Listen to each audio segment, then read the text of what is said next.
Break बाद आपका स्वागत है। भोपाल से बड़ी खबर आ रही है। भोपाल के सरकारी स्कूल में अव्यवस्था का आलम है। एमएस शाहजहानाबाद में क्लास की छत जो है, स्कूल की छत गिरी है। हादसे में क्लास टीचर समेत छात्र घायल हुए।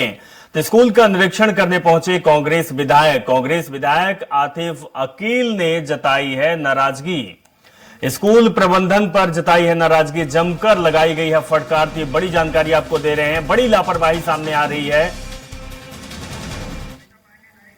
कविता पांडे हमारे संवाददाता मौके पर मौजूद हैं। कविता, जहां पर आप मौजूद है, बड़ी लापरवाही सामने देखने को मिली है। छत का छज्जा जो गिरा है और ये जानकारी सामने आ रही है कि बच्चे और यहां तक कि टीचर भी घायल हैं। तस्वीर आप दिखाइए, क्या कुछ आलम है वहां का? बिल्कुल अभिषेक, आपको बता दें कि स्कूल चले अभियान चलाने से लेकर पढ़ेगा इंडिया तभी तो आगे बढ़ेगा इंडिया की आप जो तस्वीर यहां पर देख सकते हैं, ये तस्वीर है। आप देख सकते हैं कि यहां पर जो छत है, छत यहां पर गिरा और यहां पर बच्चे जो हैं वो पढ़ते हैं और कुछ बच्चों को यहां पर चोटें भी आई हैं। अभिषेक, आपको बता दूं, जर्जर अवस्था में जो मैं आपको ये जो स्वराज एक्सप्रेस जो आपको तस्वीर दिखा रहा है, और देखिए यहां पर अभिषेक यदि बात करें, यहां पर लाइट की व्यवस्था नहीं है और जर्जर हालत जो यहां पर स्कूल की है। और आपको स्कूल की तस्वीर दिखाती हूं, कैमरामैन नंदू को बोलूंगी कि आप यहां पर देखिए, ये तस्वीर है। ये स्कूल चले और पढ़ेगा इंडिया तभी आगे बढ़ेगा इंडिया की ये तस्वीर अभिषेक। और देखिए अभिषेक, यहां पर दिखाती हूं कि बिना लाइट के यहां पर पढ़ाई होती है। कैमरा पर्सन को बोलूंगी, देखिए यहां पर ना कोई लाइट की व्यवस्था है किसी प्रकार की, मतलब कहा जा सकता है कि जर्जर अवस्था में ये स्कूल है और किसी प्रकार की कोई यहां पर व्यवस्था नहीं की गई है। और यहां पर क्षेत्रीय विधायक आतिफ अकील पहुंचे हैं, हम उनसे बात करेंगे। यहां पर जिलाधिकारी की बात करें या शिक्षिकाओं की बात करें, उन पर नाराजगी जाहिर करते हुए जो क्षेत्रीय विधायक है वो नजर आ रहे हैं। आप स्कूल का निरीक्षण करने पहुंचे, क्या कुछ आपने पाया? देखिए, मैं यहाँ पर स्कूल को विजिट करने के लिए आया था। यहाँ पर कुछ यहाँ का जो प्लास्टरिंग थी, कुछ झड़ा था, उसको मैं देखने के लिए आया था। लोगों के कुछ एक दो बच्चों के लगी भी है। और फिर हम लोगों ने यहाँ पर विजिट करा। यहाँ पर डीओ साहब भी और यहाँ पर जितने भी आला अधिकारी हैं सब हैं यहाँ पर। मैंने उनको भी बोला है कि ये सब चीज़ें ठीक होनी चाहिए। यहाँ पर लाइट का इंतजाम नहीं है, पीने का पानी का इंतजाम नहीं है, वॉशरूम्स का इंतजाम नहीं है। तो जो बच्चे, जो गरीब बच्चे हैं जो यहाँ पढ़ने आते हैं, उनके लिए सरकार पैसा दे रही है तो उसका सही इस्तेमाल होना चाहिए। मेरा यही सरकार से निवेदन है और जो दोषी लोग हैं उन पर कार्रवाई होनी चाहिए। इस स्लोगन को किस तरह से देखते हैं? पढ़ेगा इंडिया तभी तो आगे बढ़ेगा इंडिया, स्कूल चलेंगे हम, ये तस्वीर है। आप खुद देख रही हैं, आप खुद देख रही हैं क्या व्यवस्था है। जीरो व्यवस्था है। जो पुराने स्ट्रक्चर्स बना दिए गए हैं वही चलते जा रहा है, ना उन पे पेंटिंग हो रही है, ना उनका मेंटेनेंस हो रहा है। तो कुछ ना कुछ तो होगा ना। ठीक है, यहाँ पर जिला शिक्षा अधिकारी भी, हम उनसे बात करेंगे। क्या आप अपना कर्तव्य निभाते हुए नजर आ रहे हैं जो तस्वीर हम देख रहे हैं?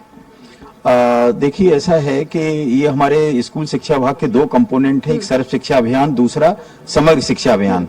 तो हमारी कस्टडी में जो सामान्यता है कक्षा 9 से 12 के स्कूल रहते हैं और 1 से 8 का जो दायित्व है वो जिला परियोजना समय वो भी मेरे साथ में है। यहाँ आने के बाद यहाँ आने के बाद जैसी प्रथम दृष्टया मुझे ये समझ में आया, टीचर्स ने कहा, मैंने प्रस्ताव भेजे हुए हैं, तो मैंने तत्काल एक जांच समिति गठित की है और उसमें 2-3 दिन में उसकी रिपोर्ट आ जाएगी और उसके अनुसार जो भी दोषी होता है उसका हम प्रस्ताव वरिष्ठ कार्यालय को भेजेंगे। समिति तो हर हादसे के बाद होता है, तो क्या हर हादसे का इंतजार करती है प्रशासन? नहीं, ऐसा नहीं है। और सामान्यता इसमें जो त्रुटि है वो टीचर्स की भी दिखाई दी है। टीचर्स के एक निर्देश हमारे विभाग से निकले हुए कि सामान्यता ऐसी संस्थाएं कि जहां पर दीवार में क्रैक्स हैं या प्लास्टर उखड़ा हुआ दिखाई दे रहा है वहां पर कक्षाएं न लगाई जाए। तो ये यहाँ पर टीचर्स की चूक हुई है कि इस तरह को जो प्लास्टर इनको दिख रहा था तो कक्षाएं इनको नहीं लगाया जाना चाहिए। तो अभी पूरी चूक टीचर्स को मानते हैं, आपकी जिम्मेदारी कोई नहीं बनती थी? नहीं, विभाग में जिला परियोजना समय का दायित्व था कि समय समय पर उनके पास तकनीकी टीम है, सब इंजीनियर है, असिस्टेंट इंजीनियर, उनको इसको निरीक्षण कराया जाना चाहिए। जो निरीक्षण नहीं हुआ है तो कहीं न कहीं कुछ गैप है इसमें। लेकिन हर बार यदि बात करें, जिम्मेदार जो पल्ला झाड़ते हुए नजर आ रहे हैं, आपके जवाब से भी पल्ला झाड़ने वाला ही मुझे जवाब समझ में आ रहा है।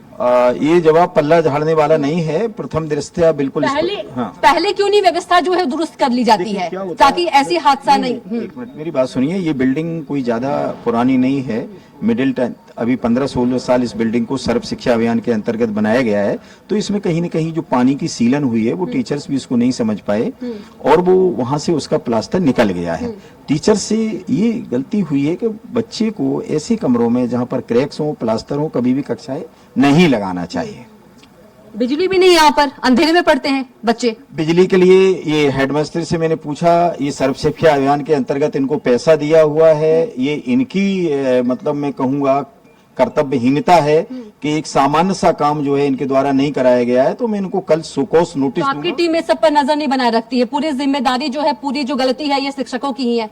एक मिनट। आपका भी एक कर्तव्य होता है, जिला शिक्षा अधिकारी हैं आप। जिला शिक्षा अधिकारी के हमारे पास 2 कंपोनेंट हैं। जहां तक हमारी कक्षा 9 से 12 का सवाल है, हमारे स्कूल्स में हम प्रिंसिपल को सतह हर हफ्ते मीटिंग लेते हैं। प्रिंसिपल कहाँ है अभी? नहीं, प्रिंसिपल ये हायर सेकेंडरी का नहीं है और यहाँ हमारी ये एडमिनिस्ट्रेशन, ठीक है ना, तो ये इस दायित्व को है। इन्होंने किसी चीज को प्रॉपर रूप से विद्यालय को संचालित नहीं किया है।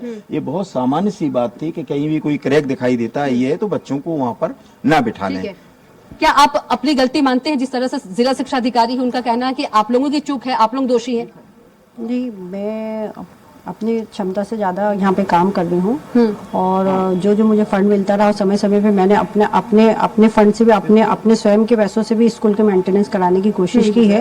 ये जरूर मेरी गलती है कि मैंने है ना मतलब उसकी छतों के लिए उसके लिए अलग से ऐसे कोई डिमांड नहीं भेजी। बाकी हमारे पास जो फंड आता है, जो हमको हर बार 50,000 रुपए आकस्मिक निधि के दिए जाते हैं, हम उससे बराबर मेंटेन कराने की कोशिश करते रहते हैं और हमने ये पूरी छतें भी मेंटेन कराई है, उधर की छत भी मेंटेन कराई है। लेकिन जो आप बात कर रही मेंटेनेंस तो कहीं नजर नहीं आ रहा है। बिजली की बात करें, चाहे तमाम व्यवस्थाओं की बात करें, कुछ व्यवस्थाएं यहाँ नजर नहीं आ रही है। आप मेरे हर रूम में जाके देखिए, हर रूम में बिजली का कनेक्शन है। अगर लाइट की कमी होती है तो कक्षा शिक्षक ने मुझे अवगत नहीं कराया। बाकी मैंने हर रूम में लाइट दी हुई है, पूरे तो प्रॉपर उस लाइट। कक्षा में क्यों नहीं है, इसका जवाब है आपके पास?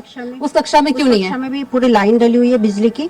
खाली अगर वो कहती कि 2-4 बल्ब अभी तो विधायक जी ने तो अगर वो मुझसे कहते कि यहाँ पे बल्बों की कमी हो रही, रोशनी की कमी हो रही है, तो मैं उनको लगा के देती। हर बार यहाँ से जो भी शिकायत आती है, मैं हर क्लास टीचर से जो भी शिकायत आती है मैं पूरे कंप्लीट करा के देती हूँ।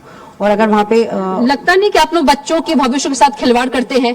हम बच्चों के भविष्य के साथ बिल्कुल खिलवाड़ नहीं करते। हम बच्चों के लिए बहुत ध्यान रखते हैं और एक एक बच्चे को मैं है ना खुद जानती हूँ बाय फेस भी, और मैं उनको लेके समय पे अगर कोई हादसा हो तो मैं खुद लेके हॉस्पिटल जाके उनका इलाज करा के लाती हूँ, क्योंकि हम पूरे यहाँ पे लेडीज स्टाफ। देखिए अभिषेक, यहाँ पर जो है अधिकारियों के द्वारा एक दूसरे पर पल्ला जो है झाड़ा जा रहा है। जी, किस तरह से देखते हैं इस घटना को? मैडम, इस घटना की कोई पूर्व सूचना हमें थी नहीं। मैडम ने भी कभी ये बताया नहीं कि यहाँ पर हमारा प्रॉपर। सर प्लीज मैं इनसे बात कर लूं। मैं क्या है, हमारा विकास खंड का जो बीआरसी है प्रॉपर चेकिंग पे रहते हैं, सारे स्कूलों का विजिट करते हैं। लेकिन ये चेकिंग की पोल खुल गई। हाँ, नहीं, ये मैडम ने बताया नहीं। अच्छी असल में सडनली हुआ है। अभी ऊपर से सुबह के टाइम ये दिख नहीं रहा था, अंदर सीपेज रहा होगा, तो सडनली वो मतलब गिर पड़ा है। ऐसी सूचना ना मेरे पास थी और ना ही मैडम ने ये बताया। छोटे मोटे जो काम होते हैं, लाइट का है, पुताई का है, इतना बजट इनके पास अवेलेबल है, वो इनको कराना चाहिए, जो इन्होंने नहीं कराया। वो आपकी टीम चेकिंग के लिए नहीं आती कभी? तो उनको नजर नहीं आया? अगर कुछ बड़ी घटना हो जाती तो आखिर इसका जिम्मेदार कौन? मैडम सर, ये हमारे बीआरसी हैं, निरंतर मॉनिटरिंग करते हैं। ये जो तो पोल खुल गई, तो इनको बताना चाहिए था कि ये समस्या होने वाली है, उसका अपन पहले ही निदान ढूंढ लेते। आपकी टीम भी यहाँ चेकिंग के लिए आती थी? बिल्कुल तो आती है, पर चेकिंग के दौरान क्या क्या करते थे वो? पूरा देखते हैं मैडम, कमरे देखते हैं, वॉशरूम देखते हैं, छतों को देखते हैं, सारी चीज हमारा बीआरसी करता है, निरंतर मॉनिटरिंग करता है। इसके बाद भी यदि कोई समस्या आती है तो मैडम हेडमास्टर बताती है, सर ये समस्या आने वाली है, वो हमें जिला शिक्षा केंद्र पे रिपोर्ट भेजते हैं। फंड की बात कर रही थी, प्रॉपर फंड नहीं है तो मैडम फंड के लिए हमें पास रिपोर्ट आती है, फंड ऊपर से मांगते हैं। शासन का काम है पैसा देना। अब पैसा आता है, निरंतर काम होते रहते हैं। जैसे अभी इनको मेंटेनेंस के 50 रुपए आए हैं, 50,000 रुपए। इनको चाहिए था कि पुताई करा लें, खटके लगवा लें, बल्ब लगवा लें। तो ये छोटी छोटी बातें जिले का अधिकारी थोड़ी ना बताएगा हेडमास्टर को। जो आज घटना हुई वो छोटी नहीं, मैं इस घटना को छोटी नहीं समझता मैडम। ऐसी घटनाएं नहीं होनी चाहिए। इसके हर बार जिम्मेदार आप लोग हर बार यही कहते हैं कि ऐसी घटना नहीं होनी चाहिए, लेकिन पुनरावृत्ति होती है। नहीं मैडम, पर होता क्या है कि इसका पूर्वाग्रह तो नहीं था। बिल्कुल बिल्कुल कविता, तो कहीं ना कहीं बहुत बड़ी लापरवाही सामने आई है। और जिस तरीके से सरकार और प्रशासनिक अधिकारी ये दावे और वादे करते हैं कि हम स्कूल की अच्छी सुविधा व्यवस्था कर रहे थे, उसकी पोल खुलती हुई नजर आई और तस्वीर कविता आपने दिखाई है। बहुत बहुत शुक्रिया कविता, तस्वीर दिखाने के लिए। रुके एक छोटे से ब्रेक के लिए, बने रहिए आप स्वराज के साथ।